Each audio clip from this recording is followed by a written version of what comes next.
Hello, my name is Dr. Bob DeMaria, the Drugless Doctor, and today we're going to get to know about the environment and sex. Wow, what a subject, environment and sex. How does the environment impact your sex life? Well, let me tell you this. It's what you put in your body, on your body, what you drink, and what you breathe. All of those factors can impact in a positive or negative way your sex life. Can you imagine that? That what you put on your skin can have an impact on your ability to engage in intimate activity? Let me share a few nuggets with you. Do you know that the average female in America today puts on up to 150 different chemicals on her body in the form of lotions and lipstick, etc., soaps and shampoos? And men, that does not get you off the hook also. Well, I want to share a couple thoughts with you. I want you to really think about what I'm going to share with you right now. Become label savvy. Don't just put anything on your body. When I first started in practice, I never thought I would be talking to you about what you place and put on your body. But today, the water we drink is loaded with environmental toxins. An example would be estrogen. I never would have thought that I'd be telling you to watch what kind of food you're putting in your body or what kind of lotion you're going to be putting on your skin, and that would impale sexual activity. Well, we are living in such a toxic environment today, and all you have to do is watch television, read the major newspapers. What are you seeing? You're seeing full-page ads for men that have erectile dysfunction. Whoever would have thought that the men in America today would not be able to arrive at or achieve an erection? This is very serious. And we're going to talk today about what you can do to help improve your sex life. So let's start right from the beginning. What do you brush your teeth with in the morning? You say, Dr. Bob, I use toothpaste. Well, do you know that the fluoride in your toothpaste could actually impair thyroid function in your body? It can impair iodine function. You see, ready for this? Bromine, fluorine, and chlorine, they're called halides.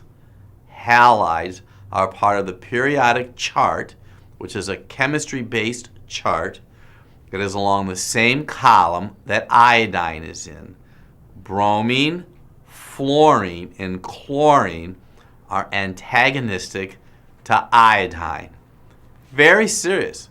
Really pay attention to what I'm going to share with you, because this is a matter of life and death. Some of you right now are listening to me and watching me that are unable to get pregnant. They have polycystic ovarian syndrome. So that can be caused by lack of iodine. But in a man, you can have an enlarged prostate gland because of inadequate iodine consumption or too much exposure to bromine, fluorine, and chlorine. Iodine will also cause cysts on a woman's ovaries. I just mentioned that. Polycystic ovarian syndrome. Lack of iodine will cause breast cysts. That's right, breast cysts, ladies. Tender breast. If you don't have enough iodine, it could impact in a negative way thyroid function. Your thyroid is the gas pedal to your body. But what I've learned from my experience is the thyroid gland has everything to do with depression. If you don't have a properly functioning thyroid gland, you have depression, and you start taking an antidepressant, what's going to happen to you is you're going to have problems with arriving at an erection, gentlemen, and you're going to have depression, and you're going to have lowered libido. Do you know that white bread has bromine in it? So you have to start becoming label savvy. You want to avoid as much bromine that you possibly can. Well, Dr. Bob, I have a hot tub. I just love sitting in a hot tub with my mate, or I have bromine in my pool, I have chlorine in my pool. I'm not saying for you not to enjoy your hot tub. I'm not saying that you shouldn't go and do cannonballs in your pool. What I'm saying to you is you want to make sure that you have enough iodine. Do you know that we actually have the ability that we can test your urine iodine levels? I don't care wherever you're at in the world right now watching me, we have the ability that we can check your iodine. You know, I spent time in Japan a few years ago. Do you know the average Japanese female consumes up to 12 milligrams of iodine every day? Do you know that the Japanese women do not have menopausal symptoms? They don't have hot flashes like ladies do in America. Do you know why? Because they eat sea vegetables and they eat marine fish. They eat fish. Source of iodine. I take personally 12 milligrams of iodine every day. I have some of our female patients that will take up to 50 milligrams of iodine every day. You know, we help so many patients in our office that have enlarged prostates. Gentlemen, do you have difficulty at night where you can't sleep through the night because you're always constantly having to urinate? It's very possible it could be because you don't have enough iodine in your body. Yes, that's right. Now, let's talk a little bit about something else that is so common today, and you maybe never even thought about this. Are you ready? Don't drink the water. I said the water is, I don't want you drinking tap water. Why? Because tap water is loaded with chemicals. Fluorine and chlorine and bromine, but estrogen. Yes, estrogen from runoff, from herbicides and pesticides. We are swimming in a sea of estrogen. Little children today, boys that are 4 or 5 years old, can have swollen and enlarged prostate glands. We are seeing that more young men today are effeminate because there's so much estrogen. And young girls, on the other hand, are having advanced secondary sexual characteristics because they're exposed to too much estrogen. Ladies, you could have tender breasts and a heavy menstrual flow because of too much estrogen, which can promote hysterectomies, which can promote ablation. We don't want that. Ablation is when they cauterize the inside of your uterus. So if you're going to drink water, which of course you're going to drink water, I want all of you that are watching me right now to be drinking at least a minimum of a quart of water every day. Pure water. Water from a pure source, not tap water. You know, also something that's very serious is when you take a shower in the morning. Do you ever think about this? You're in a 4x4 glass enclosed room and you're breathing in chlorine gas. Do you know that I personally have a shower dechlorinator on my shower? You know why? Because I don't want to be breathing in chlorine gas, because the chlorine gas is antagonistic to iodine and it can affect my thyroid function and my prostate gland. Let's talk about some of the foods that you may be eating. Now, I want you to eat as much organic food that you possibly can, especially when it comes to animal tissue. You want to make sure that you're eating organic. You can look at the label. When you look at the barcode of the products that you're consuming today, whether it be fruits, vegetables, or animal tissue, I want you to look at the numbers that are under the barcode. The number 9 means that the product is organically sourced. The number 8 means it comes from a genetically modified source. You want to avoid number 8. You want to avoid genetically modified food. All the other numbers are what we call standard. Standard would be all the other numbers like 3, 4, 5, 6, 7. Those numbers mean they have had herbicides and pesticides applied to them. When you eat animal tissue that's not organic, it'll negatively impact your body.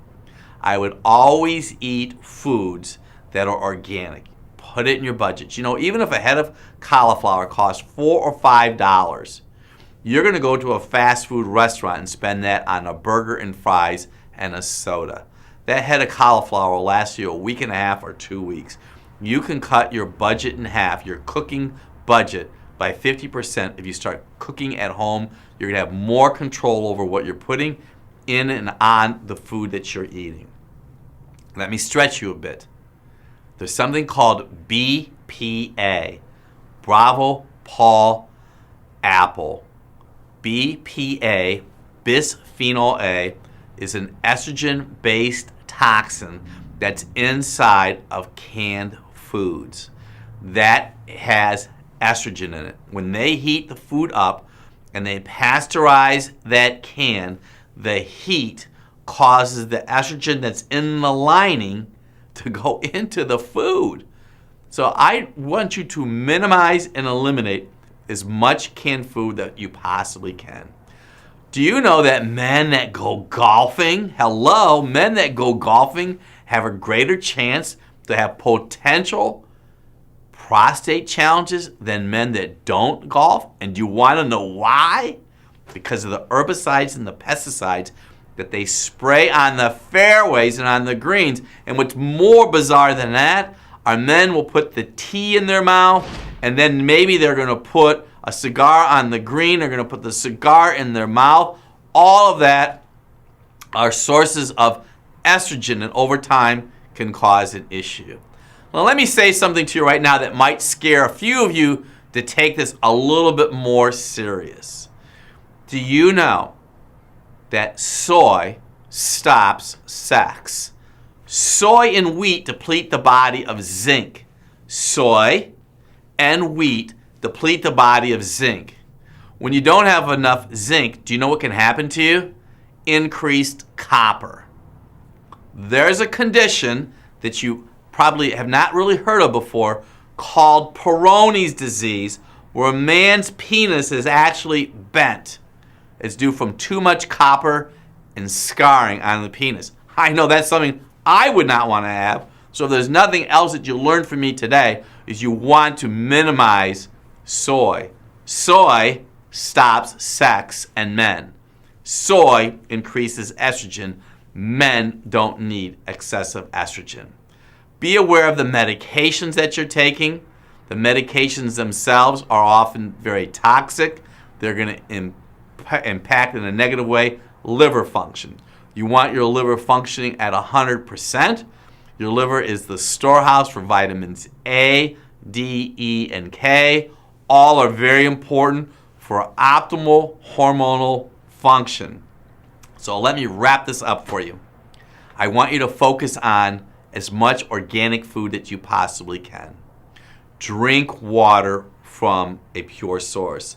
Ladies, be aware of what chemicals you're putting on your body. The average woman puts 4 to 7 pounds of lipstick on her lips in her lifetime. Start looking at the ingredients. Go to the American Cancer Society and look at the environmental toxin list the same time you're looking at the labels on the lotion, on the products you're putting on your body. Become label savvy. Engage in what's going on inside of your body. Don't put too many chemicals on your body, because those chemicals are more than likely going to impair sexual function. Purify your body. Pledge to purify your body, and what will happen? You'll improve your sex life tremendously. I'm Dr. Bob DeMaria, the Drugless Doctor. Thank you for joining me.